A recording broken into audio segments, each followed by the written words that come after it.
Hi there, this is Ranjit, and in this video we'll have a relook at the Samsung Galaxy Note 9. And I had unboxed this phone in August of 2018, and I just was checking my channel. I hadn't posted the review of this one because I got so busy with other smartphones, and I actually started reusing this device. Then I had used it for about 25 days, but from the last 12 days I was also using this one as my primary smartphone, and now this one has got the Android Pie update, as well as the UI has changed. Now this one has the new UI that is known as the Samsung One UI. So let's have a look at this one and see how it fares. And this is the Indian variant, guys, that comes with the Exynos processor. It has that 6.4-inch screen and other stuff. So let's get on in the review and let me divide it between the pros and cons. Let's first talk about the pros and then we'll move to cons. And again, as you can see, I have a whole list of pros and cons. So let's go over them, what I liked it, what I didn't like it. And the first thing that I liked it, and I would compare this with the Note 8, was the battery life. This has a bigger battery. It has a 4000 milliamp hour battery, and that really reflects in usage. In fact, I would say in terms of battery life, the battery life has improved after this new update, that is the One UI. Maybe it's just because this always on screen is not always active. You can do that, but it goes in way. But I'm getting actually now a very good battery life with this one. As you can see, these are the latest stats.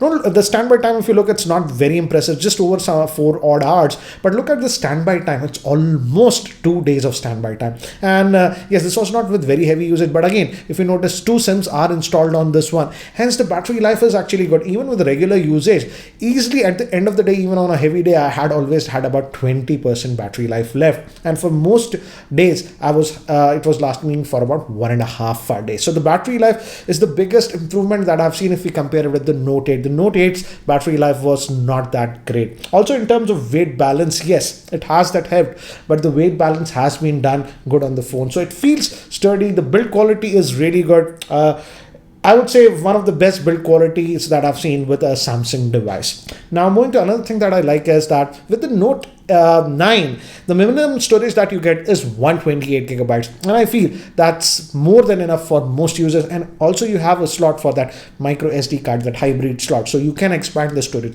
So in terms of storage, they have done a good thing, because earlier smartphones, the flagships, still many of the flagships just give 64 GB of internal storage in the base variant, but here you get that 128 gigabytes of internal storage.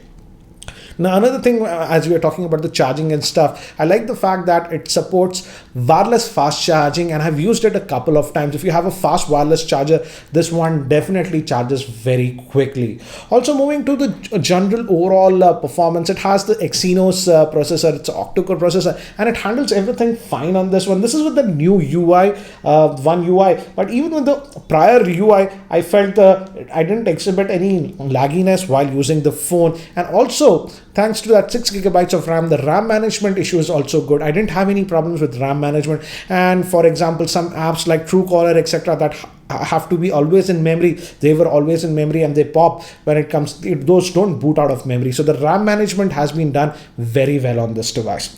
Now, again, coming to the One UI, I won't talk a lot about it, and as you can see, it's in terms of functionality, not a lot of functionality has changed, but I would say this feels a little bit more cleaner and modern compared to the old UI. But again, the icons have changed, yes, definitely. But yeah, even the settings layout has become a lot easier and stuff. But again, under the hood, it's almost the same, I would say. So if you have been using the old UI, it will be familiar, but it feels a lot cleaner. And now you have that always full screen mode if you want. I like that because I was using other phones with the full screen. So you have that mode in the One UI, and that works pretty well. Now, moving to the screen quality. Again, it's a Samsung phone, so the screen quality is really good. It has a 6.4-inch Super AMOLED screen, and I have to say the AMOLED screen is really good. I like the fact that even in outdoor direct sunlight, when you keep the brightness on high or on auto, it goes really bright and you can easily see the screen. That's not the case with many of the smartphones. So in that way, it's good. And again, again, the AMOLED screen quality is really good. I don't use the default adaptive display. By default, it comes with the adaptive display, but I'm using it actually in the AMOLED Cinema screen because I feel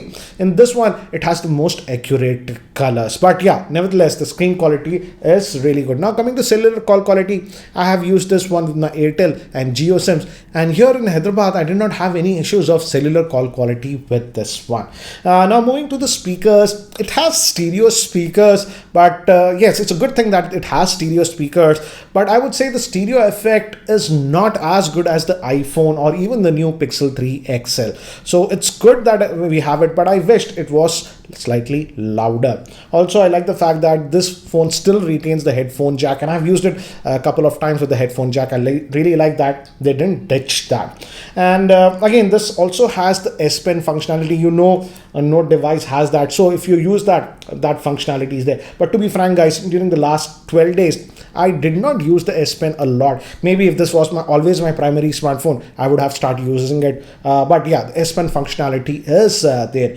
And now moving to the camera, also the camera performance is also really good. These are some of the random samples that I had taken with the rear facing camera, and as you can see, the camera performance is actually really good. I won't say it's the best. Yes, Pixel can beat it in certain situations, but nevertheless the cameras are actually really good, and even the front facing camera is also very good. And here are some very quick video samples that I have taken with this one. This was shot with the front facing camera, and this was in quad HD mode with the front facing camera, and for some reason it came pixelated when I set it to quad HD plus. Maybe this bug is due to the new One UI.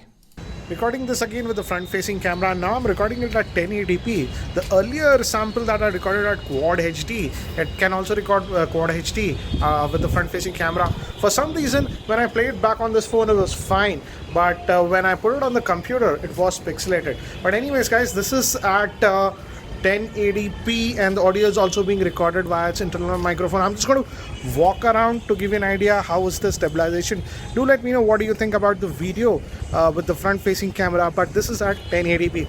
Now this quick sample is from the rear facing camera, and I'm shooting it at 4K, and it can also shoot up to 60 fps at 4K, but this is at regular 30 fps.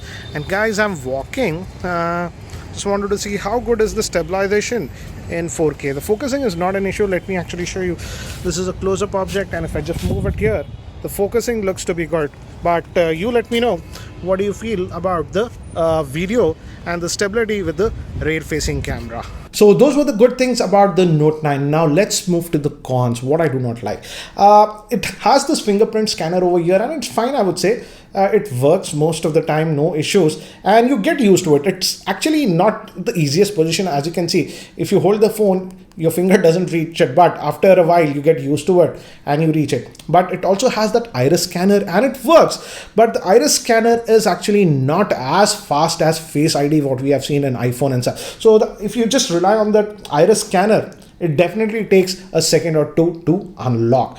Now, another thing is that this is actually a very tall device. It has that 6.4 inch screen.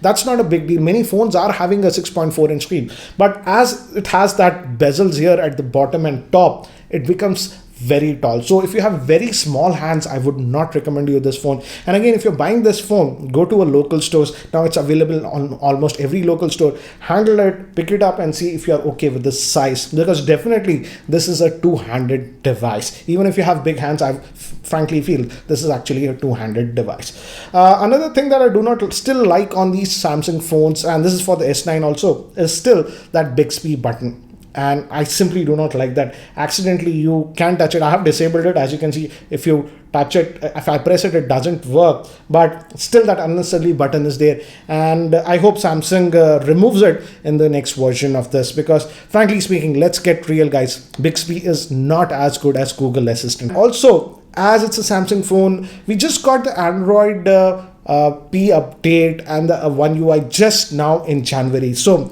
eventually the next Android update will also be pretty slow on that. Samsung is actually pretty slow in terms of Android updates compared to the competition. And last con is that if you notice, I'm using the phone just like this. You do get a plastic case in the box, but I have been actually using it without that. And if you notice the back has now actually got scuffed up quite a bit, which is actually pretty surprising, because if you look at the front part of the screen, the front part of the screen hasn't gone scratched up. So definitely they're using a different kind of a glass from the back if we compare it with the front. So definitely if you're using it, do apply some sort of a screen guard even at the back, or use it with that case, because the back, as you can see, can easily get scuffed up.